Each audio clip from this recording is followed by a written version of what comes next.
नमस्कार, स्वागत आप सभी का हमारे खास कार्यक्रम जनादेश चुनावी चकल्लस में। मैं हूं आपके साथ आरेंद्र। चुनाव का मौसम हो और राजनीतिक चकल्लस ना हो, ऐसा हो नहीं सकता। इस बार भी साल 2024 के लोकसभा चुनाव में कई ऐसे मुद्दे हैं जिनको लेकर हर दिन कोई ना कोई राजनीतिक खींचतान देखने को मिलती है। कभी किसी नेता के बयान पर बवाल मच जाता है तो विपक्षी दल उस मुद्दे को लपकने में जरा सी देर नहीं लगाते और पूरा चुनावी माहौल उसी मुद्दे के इर्द गिर्द घूमता दिखाई पड़ता है। ऐसे ही बयानों और घटनाओं के बाद होने वाली चुनावी चकल्लस पर हमारी पैनी नजर बनी हुई है और इस कार्यक्रम में हम आपके लिए ऐसी ही चुनावी चकल्लस लेकर हाजिर होते हैं।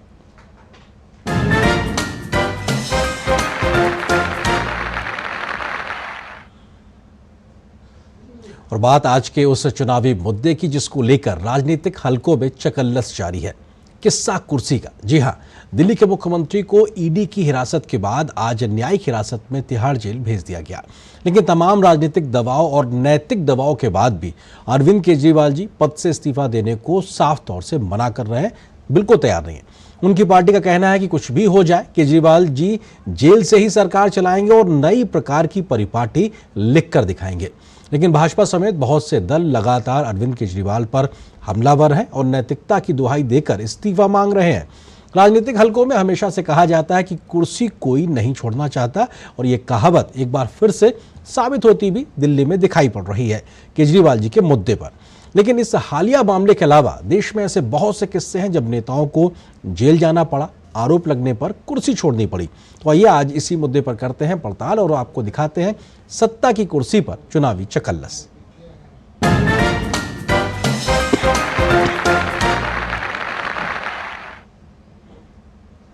दिल्ली शराब घोटाले से जुड़े मनी लॉन्ड्रिंग के मामले में प्रवर्तन निदेशालय ने आज मुख्यमंत्री अरविंद केजरीवाल को राउज एवेन्यू कोर्ट में पेश किया, जहां से उन्हें अब न्यायिक हिरासत में तिहाड़ जेल भेज दिया गया है।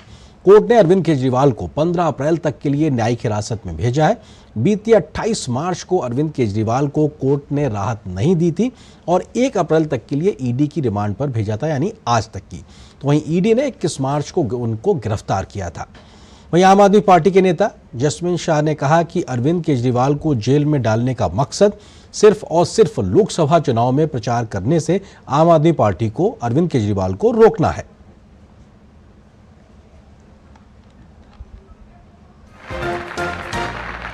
मकसद पूछताछ था ही नहीं। मकसद शुरुआत से था कि कैसे भी करके अरविंद केजरीवाल को जेल में डालो।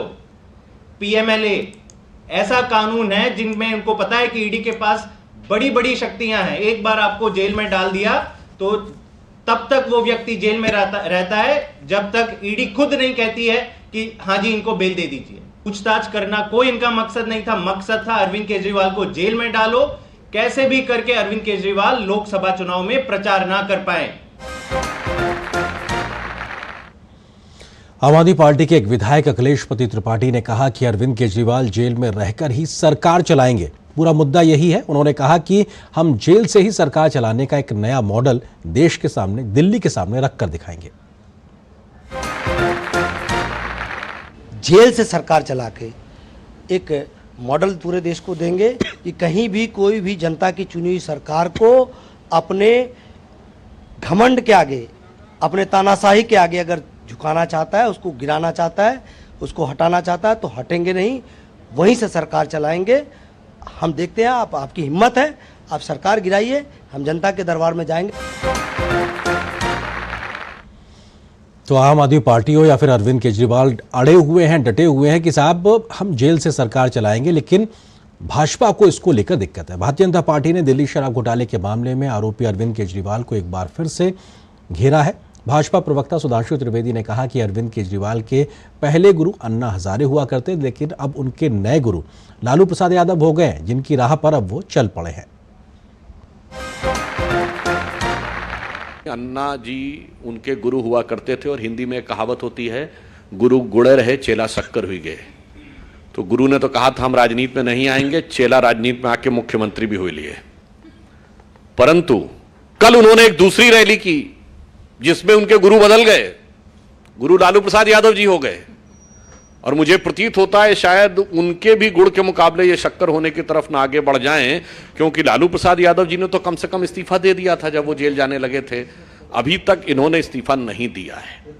तो निश्चित रूप से यह दिखाई पड़ रहा है कि अपने गुरु की सारी शिक्षाओं को गुड़ गोबर करने का काम केजरीवाल जी ने आम आदमी पार्टी के अपने पूरे चाल चिंतन चेहरा चरित्र में दिखा दिया है।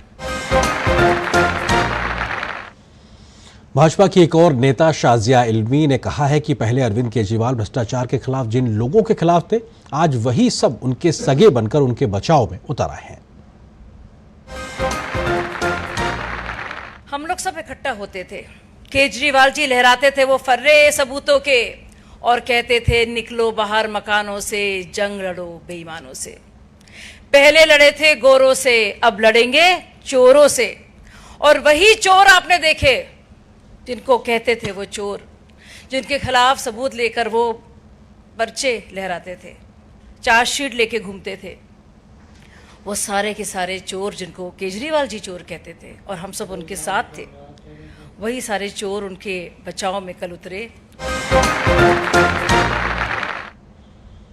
शाजिया इल्मी वो भाजपा की नेता हैं जो पहले आम आदमी पार्टी के संस्थापक सदस्यों में से एक रही हैं और उन्होंने अरविंद केजरीवाल के सामाजिक आंदोलन के समय उनकी साथ खड़ी हुआ करती थी। लेकिन विरोध हुए, आपस में मतभेद हुए, उसके बाद में उन्होंने भाजपा का दामन थामा और शायद इसीलिए और ज्यादा मुखर होकर वो इस बात को कह रही हैं। आगे बढ़ते भाजपा के एक और प्रवक्ता शहजाद पूनावाला ने कहा कि जब किसी पर आरोप लगता था तब रामलीला मैदान से अरविंद केजरीवाल बोलते थे कि इस्तीफा दे दीजिए, लेकिन अब केजरीवाल जी का मन परिवर्तित हो चुका है, बदल चुका है और उस वक्त के सारे उनके विरोधी अब उनके साथ एक साथ खड़े नजर आते हैं। इसी रामलीला में मैदान में हमने प्रत्यक्ष देखा है कि किस प्रकार से सियासी धर्मांतरण इतने छोटे अवधि में किसी का अगर हुआ है तो स्वराज से शराब तक, अन्ना से लालू तक, झाड़ू से दारू तक और इस्तीफा मांगने वालों से इस्तीफा नहीं दूंगा तक। आज इस्तीफा कब सौंपेंगे अरविंद केजरीवाल? क्योंकि यही थे ना Arvind Kejriwal, constitutional legal position छोड़ दीजिए, मोरालिटी के आधार पर किसी पर आरोप लगता था, केवल आरोप लगता था, तो इसी रामलीला मैदान में जहां पर शाजिया जी हुआ करती थी वहां पर ये लोग रोज नारे लगाते थे कि भाई अगर इस्तीफा देना है तो अभी दे दीजिए एक्यूजेशन लगने पर। और लालू जी का मांगा, सोनिया जी का मांगा, राहुल जी का मांगा, अखिलेश जी का मांगा, सबका मांगा। आज उन्हीं राहुल जी, लालू जी, सोनिया जी, तेजस्वी जी के साथ खड़े होकर कह रहे हैं कि मैं इस्तीफा नहीं दूंगा। केंद्रीय मंत्री और भाजपा के वरिष्ठ नेता हरदीप सिंह पुरी ने कहा कि सुनीता केजरीवाल अब राबड़ी देवी बनने की राह पर है। उन्होंने साथ ही कहा कि केजरीवाल की कैबिनेट अब जेल में एक साथ दिखाई पड़ेगी। मैडम सुनीता केजरीवाल आगे आएंगी, सरकार अब जेल के अंदर है, तो या तो वहां पे मीटिंग करने के लिए कोरम बन गया, कितने 4-5 कितने अंदर, तीन है, नहीं 3 मंत्री और केजरीवाल दोनों 4 हो गए ना। संजय सिंह मंत्री नहीं, वो राज्यसभा का एमपी है। चलिए, तो हरदीप सिंह पुरी एक तरीके से चुटकी लेते हुए, क्योंकि अरविंद केजरीवाल मुख्यमंत्री के तौर पर तिहाड़ जेल में है, वहीं पे उनके अन्य मंत्री भी मौजूद हैं और 4 यार को लेकर भी वो कह रहे हैं कि सरकार वहां से चलाएंगे और एक तंज बीजेपी की ओर से कहीं ना कहीं सीधे आम आदमी पार्टी और अरविंद केजरीवाल पर है। इसके अलावा भाजपा के सांसद मनोज तिवारी ने भी अरविंद केजरीवाल के तिहाड़ जाने पर तंज कसा है। क्या कुछ कहा ये आपको सुनाते हैं। आज दिल्ली की गलियों में सबके मन में एक लाइन चल रही है कि ईमानदारी की होती जो आदत तुम्हारी, तो तिहाड़ तक न जाती ये यात्रा तुम्हारी। आज अरविंद केजरीवाल जी को 15 दिन का जुडिशियल कस्टडी देकर के तिहाड़ जेल भेज दिया गया है। मौजूदा हालात में अरविंद केजरीवाल इस्तीफा नहीं दे रहे हैं और जेल से ही सरकार चलाने को तैयार दिखाई पड़ रहा है। लेकिन वो इस्तीफा क्यों नहीं दे रहे, ये सवाल केजरीवाल के विरोधियों को परेशान कर रहा है। लेकिन इस सवाल का जवाब बहुत पहले ही खुद अरविंद केजरीवाल दे चुके हैं। केजरीवाल की नजर में लोग क्यों कुर्सी नहीं छोड़ते, आइए आपको सुनाते हैं उनका एक पुराना बयान। एक चपरासी की नौकरी नहीं छोड़ी जाती किसी से। अब आप ये सोचो सीएम की कुर्सी तो कितनी बड़ी होती है। एक चपरासी की नौकरी नहीं छोड़ी जाती किसी से। अब आप ये सोचो सीएम की कुर्सी तो कितनी बड़ी होती है। तो शायद हम सभी को जवाब मिल गया होगा कि आखिर वो कहना क्या चाह रहे हैं और क्यों सीएम की कुर्सी के पद से इस्तीफा नहीं दे रहे। कांग्रेस पार्टी आज अरविंद केजरीवाल के बचाव में खड़ी नजर आ रही, उनके साथ नजर आ रही, लेकिन कांग्रेस के अंदर से ही उसके कई नेता अरविंद केजरीवाल के कुर्सी मोह पर तंज कस रहे हैं। जब किसी व्यक्ति पे भ्रष्टाचार का आरोप लगता है और खासकर वो मुख्यमंत्री के पद पर है, तब इस तरह का मैसेज आना कि वो जेल में रह के भी सरकार चलाएंगे, मुख्यमंत्री पद से इस्तीफा नहीं देंगे, मुझे लगता है बहुत ही खतरनाक ट्रेंड की ओर इंगित करता है। ऐसे व्यक्ति ने जिसने कहा कि मैं ईमानदारी, कट्टर ईमानदार हूं, ऐसा व्यक्ति नैतिकता का जो एक बुनियादी आधार है उसका कोई भी एक प्रदर्शन नहीं कर रहा है। ईमानदारी की जो किताब होती है ना, उसका पहला अध्याय नैतिकता पर आधारित होता है। जो ईमानदार है उसका नैतिक होना पड़ेगा, और अगर नैतिकता इनके अंदर नहीं है तो फिर आगे बहुत सारे सवाल उठेंगे। इसलिए अगर आप ईमानदार हैं तो आपकी नैतिकता के आधार पर आपको इस्तीफा दे देना चाहिए। वैसे देखा जाए तो दिल्ली की जनता ने अरविंद केजरीवाल को 3 बार सत्ता की कुर्सी सौंपी, लेकिन जेल से ही केजरीवाल जी कुर्सी पकड़े रहे, तो इस बात को लेकर दिल्ली की जनता की राय थोड़ी अलग होती दिखाई पड़ रही है। क्या है दिल्ली की जनता की राय, देखिए इस मुद्दे पे, आइए आपको सुनाते हैं। जेल से सरकार नहीं चलानी चाहिए, क्योंकि उन पे अभी केस चल रहा है और कानून का जो वो चल रहा है उस पे टैक्स पेयर का पैसा वो बर्बाद कर रहे हैं जेल पे। उन्हें तत्काल इस्तीफा देके किसी और को मुख्यमंत्री का पद दे देना चाहिए, क्योंकि जेल से सरकार चलाने का कोई औचित्य नहीं है। भारत के आज़ादी के बाद से अभी तक कोई ऐसा इतिहास भी नहीं है कि किसी मुख्यमंत्री ने जेल से सरकार चलाई हो। वो गलत उदाहरण जनता के सामने पेश कर रहे हैं। हमारा देश को किसी भी करप्ट नेता की ज़रूरत नहीं है, हमारे देश को एक ईमानदार नेता की ज़रूरत है जो कि हमारे देश को ईमानदारी से चला सके। हालांकि उन्होंने काम बहुत सारे अच्छे किए हैं, लेकिन उन कामों के पीछे उनके बुरे जो काम रहे हैं उन्हें हम नज़रअंदाज नहीं कर सकते हैं। कोर्ट ने उनको जेल भेजी है, तो इस हिसाब से वो कैसे चला सकते हैं? हमारे संविधान में तो इसका कोई ये नियम नहीं है कि जिससे आप कोर्ट से जेल में रहते हुए आप सरकार चलाएं। बिल्कुल भी नहीं चलानी चाहिए इनको। ये तो उनकी मनमानी हुई कि वो पद नहीं छोड़ना चाहते हैं, जबकि कायदे से कोर्ट भी इनको एक बार देखना चाहिए कि इस तरह का वो हरकत जो कर रहे हैं, ये बेवकूफ़ी वाला हरकत कर रहे हैं। और भी अगर देखा जाए तो बाकी स्टेट में भी ऐसा हुआ है, तो उन्होंने स्वेच्छा से अपना पद छोड़ा है, बट ये अपना मनमानी कर रहे हैं, ये जो कि सरासर गलत है। और दिल्ली से इस खबर पर अधिक बातचीत करने के लिए हमारे सहयोगी मुकेश शुक्ला हमारे साथ जुड़ रहे हैं। मुकेश, अगर बात की जाए तो दिल्ली की जनता एक अलग प्रकार की राय रख रही है, क्योंकि जेल से सरकार चलेगी ये सबको हजम नहीं हो रहा है।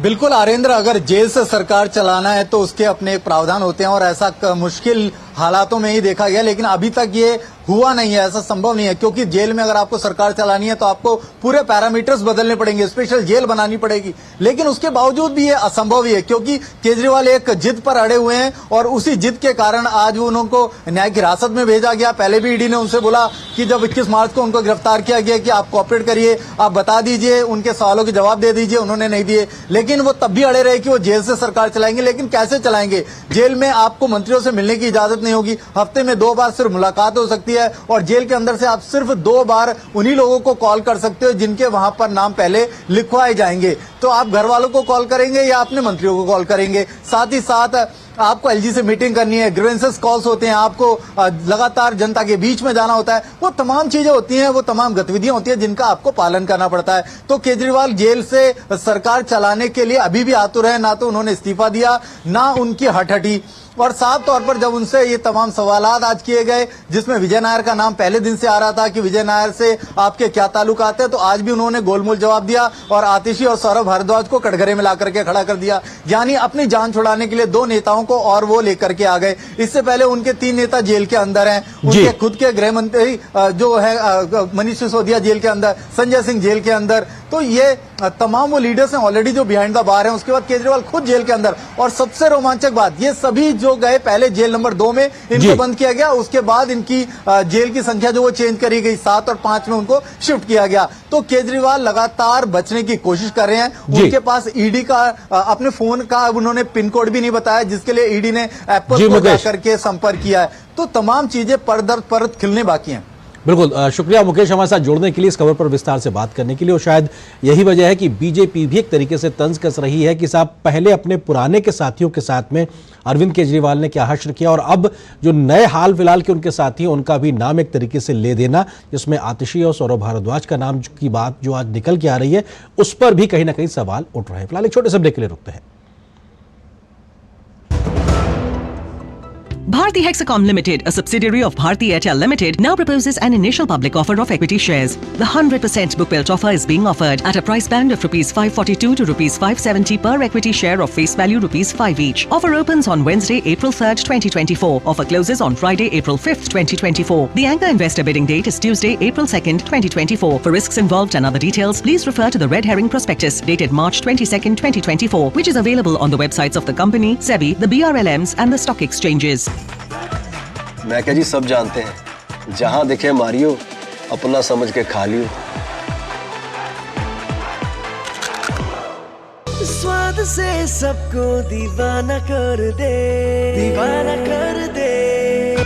पता का चाय, गजब का स्वाद। तुम्हें पता है इन्वेस्टर्स के लिए एक इन्वेस्टर प्रोटेक्शन फंड होता है IPF, लेकिन अगर तुम्हारा ट्रेड एक्सचेंज पर एग्जीक्यूट नहीं हुआ या फिर कोई गारंटीड रिटर्न्स वाली स्कीम है तो ये IPF आपकी मदद नहीं कर सकता है। और अगर आपका ब्रोकर ही डिफॉल्टर बन जाए तो फिर IPF आपको कॉम्पेंसेशन दिला सकता है। कहां से सीखा? NSE की साइट पर। सोच कर, समझ कर, इन्वेस्ट कर। और ब्रेक के बाद जनादेश चुनावी चकल्लस में आप सभी का एक बार फिर से स्वागत है। दिल्ली के बाद अब बात करते हैं एक और ताज़ा मामले की, जिसमें एक और सीएम को जेल जाना पड़ा। झारखंड के मुख्यमंत्री हेमंत सोरेन को भ्रष्टाचार के मामले पर इस्तीफा देना पड़ा और ईडी ने उन्हें गिरफ्तार किया है। हेमंत सोरेन ने भूमि घोटाले के मामले में ईडी के समन को नजरअंदाज करते रहे, लेकिन 31 जनवरी 2024 को ईडी के अधिकारियों द्वारा रांची में उनके निवास पर 7 घंटे से अधिक पूछताछ के बाद ईडी ने उन्हें हिरासत में ले लिया। वो राजभवन गए, उसके बाद मुख्यमंत्री के पद से इस्तीफा दिया और फिर उनकी गिरफ्तारी हो गई। फिलहाल वो जेल में है। हेमंत सोरेन पहले अपनी पत्नी कल्पना सोरेन को अपनी कुर्सी सौंपना चाहते थे, ऐसी खबरें आई थी, लेकिन पार्टी और परिवार में विवाद के बाद उन्होंने चंपई सोरेन को सीएम बना दिया झारखंड का, जो उनके एक विश्वस्त और करीबी माने जाते हैं। तो झारखंड की जनता इस पूरे मामले में क्या कुछ सोचती है, आइए आपको वो भी सुनाते हैं। गलत जहाँ पे है तो गलत होता है और सही सही होता है। तो इसमें क्या है कि जो भी केस हुआ है तो मान के चलिए कि अगर सही होंगे, कानून के सबके लिए बराबर है, किसी का एक का कानून तो बड़ा है नहीं कि जो रोक दे, इसलिए सबका बराबर है। तो अगर सही होंगे तो छूट के आज नहीं तो कल आइए जाएंगे। भाग करके जाएंगे कहाँ? भागना कहीं से उचित नहीं है, और अगर निर्दोष है तो कोई उनको फंसा नहीं सकता है, और अगर कहीं कुछ है तो न्याय में दूध का दूध और पानी का पानी फैसला होता है, क्योंकि सत्य की जीत हमेशा होती है और सत्य कभी हारता नहीं। इसलिए उनको सोचना नहीं चाहिए, वहाँ जो सामने आया है उसका सामना करें, जो उनके मन में है, जो सवाल जो जानते हैं, जो है कोर्ट को, कानून को सही सही बताएं और कानून को मदद करें। तो भ्रष्टाचार के मामले में कुर्सी गंवाने के सबसे चर्चित मामलों में लालू प्रसाद यादव का नाम भी शामिल है। चारा घोटाले में 23 जून 1997 को सीबीआई की चार्जशीट में बिहार के उस वक्त के मुख्यमंत्री रहे लालू प्रसाद यादव का नाम सामने आया था, जिसके बाद उन्होंने 25 जुलाई 1997 को सीएम के पद से इस्तीफा दे दिया था। लालू प्रसाद राजनीति के तो माहिर खिलाड़ी माने ही जाते हैं, उन्होंने कानून की भी पढ़ाई की है। उन्हें इस बात का इल्म हो गया था उस वक्त कि वह बचने वाले नहीं है, तो उन्होंने 25 जुलाई 1997 को ही मुख्यमंत्री पद से इस्तीफा दे दिया और अपनी पत्नी राबड़ी देवी को बिहार का मुख्यमंत्री बनाया था। इसके बाद ही लालू प्रसाद यादव की गिरफ्तारी हुई और वो जेल गए थे, और तब से लेकर अब तक बिहार की राजनीति में चारा घोटाला एक अपने आप में लगातार सियासी तौर पे भी एक बड़ा मुद्दा बना रहा है। और बिहार की जनता इस पूरे मुद्दे को लेकर किस प्रकार से सोचती है, ये आपको वो भी सुनाते हैं।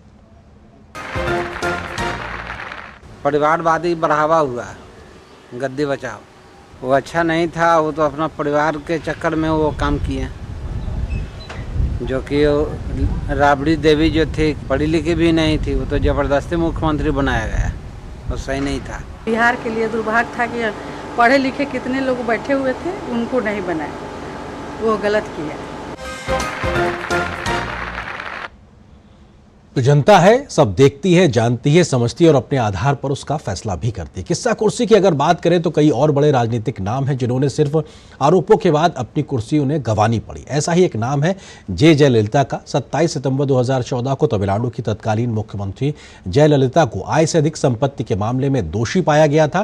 कोर्ट के फैसले के तुरंत बाद जयललिता ने अपने पद से इस्तीफा दिया और उनके करीबी ओ पनीर सेल्वम को मुख्यमंत्री बनाया गया। फिर जयललिता गिरफ्तार हुई और 20 दिन तक जेल में रहीं और फिर बाहर आ गई। हालांकि सीएम पद पर उनकी बहाली 237 दिन बाद हो पाई थी। वहीं 2001 में एक और घोटाले में दोषी पाए जाने के कारण भी जयललिता को कुर्सी छोड़नी पड़ी थी। ऐसा ही एक मामला मध्य प्रदेश का भी है। साल 2003 में दिग्विजय सिंह को सत्ता से बेदखल करने के बाद बीजेपी ने उमा भारती को वहां मुख्यमंत्री बनाया था, लेकिन कर्नाटक कोर्ट के एक वारंट से उमा भारती की मुश्किलें बढ़ा दी थी। अफसरों की लापरवाही के चलते उमा पर गिरफ्तारी की तलवार लटक गई थी। बीजेपी आलाकमान ने गिरफ्तारी से पहले उमा भारती को इस्तीफा देने को कहा। 23 अगस्त 2004 को उमा भारती ने इस्तीफा दिया और बाबूलाल गौर को मध्य प्रदेश का उस वक्त मुख्यमंत्री बनाया गया था। साल 2011 में कर्नाटक के तत्कालीन मुख्यमंत्री वीएस येदियुरप्पा को अवैध खनन के मामले को लेकर लोकायुक्त की रिपोर्ट सामने आने के बाद इस्तीफा देना पड़ा था मुख्यमंत्री के पद से। दरअसल अवैध खनन के मामले की जांच सीबीआई के पास गई थी और येदियुरप्पा पर गिरफ्तारी की तलवार लटकने लगी। इसके बाद बीजेपी आलाकमान ने येदियुरप्पा को हटाने का फैसला कर लिया। येदियुरप्पा ने 31 जुलाई 2011 को अपने पद से इस्तीफा दिया। इसके बाद डीवी सदानंद गौड़ा को उस वक्त कर्नाटक का मुख्यमंत्री बनाया गया था, जबकि सीएम की कुर्सी छोड़ने के कुछ दिन बाद येदियुरप्पा को गिरफ्तार भी कर लिया गया था। और आपको दिखाते हैं देश के कुछ और ऐसे बड़े नाम जो राजनीति के बड़े चेहरे रहे, लेकिन विभिन्न मामलों में आरोप लगने के बाद उन्हें पद से हटना पड़ा या उन्हें हटाया गया। पहला नाम इस कड़ी में देते हैं हम वी सेंथिल बालाजी, जो कि तमिलनाडु सरकार के मंत्री रहे, डीएमके के नेता हैं और ये अभी हाल फिलहाल का ही मामला है और इनको अपनी कुर्सी गंवानी पड़ी। मनी लॉन्ड्रिंग और नौकरी घोटाले में इनकी गिरफ्तारी हुई थी।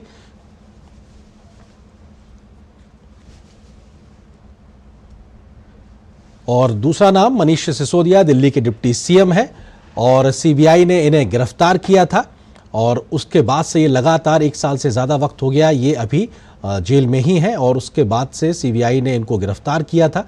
मनीष सिसोदिया आम आदमी पार्टी के बड़े नेता, गिरफ्तारी के बाद इन्होंने इस्तीफा दिया। शराब नीति में इनकी गिरफ्तारी हुई थी और आम आदमी पार्टी के बड़े चेहरे के तौर पर 26 फरवरी 2023 को इनकी गिरफ्तारी हुई थी। 1 साल से ज़्यादा समय से ये जेल में बंद है और अपने आप में कोर्ट से सिसोदिया को नहीं मिली है अभी तक कोई राहत। ये आम आदमी पार्टी के बड़े दूसरे नेता जो कि अरविंद केजरीवाल के बाद मौजूद हैं इस वक्त जेल में। सत्येंद्र जैन आम आदमी पार्टी के नेता, केजरीवाल सरकार के मंत्री हैं और इसके अलावा शराब नीति में ही इनकी भी गिरफ्तारी है। तिहाड़ जेल में इस वक्त ये बंद है। 30 मई 2022 को इनकी गिरफ्तारी हुई थी। उसके बाद में इन्होंने इस्तीफा काफ़ी बाद में दिया था। गिरफ्तारी के लगभग 1 साल के बाद इन्होंने इस्तीफा दिया, तब जाकर एक तरीके से वो सरकार से हटे थे, अन्यथा वो मंत्री के तौर पे लगातार बने हुए थे। एक पुराना नाम है सुखराम, जो कि कांग्रेस के बड़े नेता थे। पीवी नरसिम्हा राव की सरकार में ये टेलीकॉम मंत्री रहे थे, दूरसंचार मंत्री रहे थे और टेलीकॉम घोटाले का इन पर आरोप लगा था। उसकी सिद्धि भी हुई थी बाद में। 1996 में सीबीआई ने लगभग 3.5 करोड़ रुपए इनके पास से नगद बरामद इनके घर से किए थे। 2002 में दिल्ली कोर्ट ने इन्हें 3 साल की सजा दी थी। उसके बाद में सुप्रीम कोर्ट में 2011 में इन्हें 5 साल की सजा दी गई थी इसी मामले को लेकर और इनकर भी छोड़नी पड़ी थी अपनी कुर्सी इन तमाम आरोपों के लगने के बाद में। सुखराम एक बड़ा नाम कांग्रेस का। अमर सिंह समाजवादी पार्टी के नेता, कैश फॉर वोट स्कैम में इनका मामला सामने आया था। यूपीए सरकार के समय की ये बात है। 6 सितंबर 2011 में 13 दिनों की न्यायिक हिरासत में इनको भेजा गया था और उसके बाद अगर बात की जाए तो यूपीए सरकार के समय में ये पूरा मामला सामने आया था और कांग्रेस सरकार बचाने के लिए सपा पर उस वक्त तमाम आरोप लगे थे। उसकी वजह से इनको भी एक तरीके से कई प्रकार के सवालों का सामना करना पड़ा था। डीएमके की नेता कनिमोझी, जो कि डीएमके प्रमुख एम करुणानिधि की बेटी हैं। कनिमोझी सांसद के तौर पर लंबे समय तक केंद्र में रही हैं, उनका दखल भी देखने को मिला। 2G स्पेक्ट्रम घोटाला जो कि यूपीए के समय में हुआ था, उसमें उनका नाम आया था। दूरसंचार मंत्री उस वक्त जो रहे थे ए राजा, उनके साथ उस घोटाले में इनकी संलिप्तता सिद्ध हुई थी और उसके बाद लगातार ये तरीके से इनकी गिरफ्तारी भी हुई थी। 20 मई 2011 को कनिमोझी को गिरफ्तार किया गया था और उसके बाद में सियासत भी अपने आप में कई प्रकार से देखने को मिली थी। एक और नाम है कॉमनवेल्थ घोटाले से जुड़ा हुआ सुरेश कलमाड़ी का, जो कि कांग्रेस के नेता है, बड़े नेता थे उस वक्त यूपीए सरकार के समय। 25 अप्रैल 2011 को सीबीआई ने उनको गिरफ्तार किया था और उसके बाद में भारतीय ओलंपिक संघ के वो अध्यक्ष थे उस वक्त। इसके साथ साथ उनके पास एक और पद था, कॉमनवेल्थ गेम्स के चेयरमैन का पद था, और इस प्रकार के तमाम आरोपों के बाद में उन्हें भी इन जिम्मेदारियों से मुक्त होना पड़ा था। ओम प्रकाश चौटाला इंडियन नेशनल लोक दल के मुखिया के तौर पर देखे जाते हैं। शिक्षक भर्ती घोटाले में जेल भी जा चुके हैं, मुख्यमंत्री रहे हरियाणा के 1999 से 2000 के बीच में। जब वो सीएम थे उस वक्त टीचर भर्ती घोटाला हुआ था। उनके साथ साथ उनके बेटे का नाम भी आया था, जो कि अजय चौटाला, हरियाणा की राजनीति में एक बड़ा नाम माना जाता है। पुत्र और पिता दोनों का नाम आया था और दोनों को 10-10 साल की सजा हुई थी, और ये अपने आप में एक बड़ा चर्चित मामला भी रहा है। इसी प्रकार से मधु कोड़ा झारखंड के पूर्व मुख्यमंत्री रहे हैं। एक निर्दलीय विधायक से कैसे मुख्यमंत्री बने थे, ये अपने आप में बड़ा एक मामला था। 2009 में भ्रष्टाचार के मामले में उन्हें गिरफ्तार किया गया था, खनन का मामला भी था। इसके अलावा मनी लॉन्ड्रिंग और आय से अधिक संपत्ति के आरोप उन पर लगे थे। उसके बाद में जांच के आधार पर 2009 में सांसद रहते हुए उन्हें गिरफ्तार किया गया था। ये अपने आप में एक बड़ा मामला था। 2017 में 3 साल की उनको जेल भी हुई थी, और उन्होंने अपनी राजनीतिक जो विरासत थी वो पत्नी को सौंपी। उसके बाद से वो चुनाव एक तरीके से लड़ते रहे हैं, उनकी पत्नी उस जगह से। शिबू सोरेन जेएमएम प्रमुख रहे, झारखंड के सीएम शिबू सोरेन रहे हैं, और उसके अलावा उन पर 1994 में हत्या के एक मामले में शामिल होने का आरोप लगा था, जिसमें उनको 2006 में आजीवन कारावास की सजा हुई थी, और उनको भी अपनी कुर्सी छोड़नी पड़ी थी। केंद्र में कैबिनेट मंत्री के पद से उनको त्यागपत्र या इस्तीफा देना पड़ा था। और ये अपने आप में इस प्रकार के तमाम उन नामों में से एक नाम है जिनको आरोप लगने पे या सिद्धि होने पर या किसी प्रकार के जो स्थितियां थी उसके बाद में उनको पद से हटना पड़ा था। तो किस्सा कुर्सी को लेकर लगातार सियासत होती रही, लेकिन मौजूदा समय में अरविंद केजरीवाल है जो कुर्सी से मुंह छोड़ नहीं पा रहे। फिलहाल आज के चुनावी चकल्लस में बस इतना है, लेकिन डीडी न्यूज पर खबरों का सफर लगातार जारी है। नमस्कार।